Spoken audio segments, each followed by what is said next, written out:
ప్రస్తుతం తెలంగాణలో చూస్తున్నారు కదా, రేవంత్ రెడ్డి పరిపాలన విధానం మీకు ఎట్లా అనిపిస్తుంది? Not bad, is very good. Good CM. Good CM. Why good CM?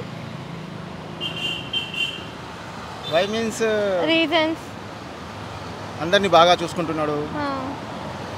అది అంటే ఇప్పుడు లోకల్ బాడీ ఎలక్షన్స్ కూడా వస్తున్నాయి కదా. అవును. సో లోకల్ బాడీ ఎలక్షన్స్ ఏ విధంగా జరుగుతాయి అంటారు? అంటే మళ్ళీ కాంగ్రెస్ వచ్చే అవకాశం ఉందంటారా, లేకపోతే బీఆర్ఎస్ వచ్చే ఛాన్సెస్ ఏమైనా ఉన్నాయా?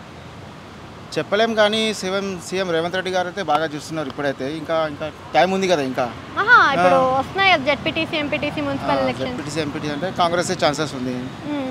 బీఆర్ఎస్ కూడా బాగానే చేసింది, కానీ ఇప్పుడు ఏం చెప్పలేము. పబ్లిక్ 2 టైప్స్ డివైడ్ ఉంది కదా.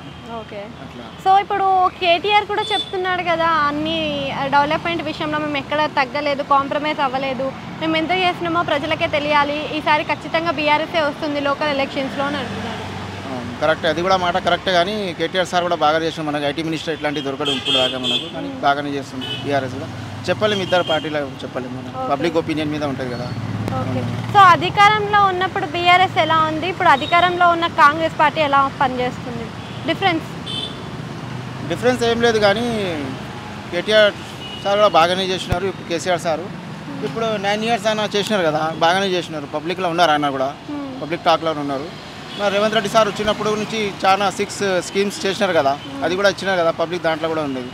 మహాలక్ష్మి పథకం, అన్ని రేషన్ కార్డ్స్ ఓపెన్ చేసినారు. పెండింగ్ ఉండే 9 years నుంచి అది కూడా ఓపెన్ చేసినారు.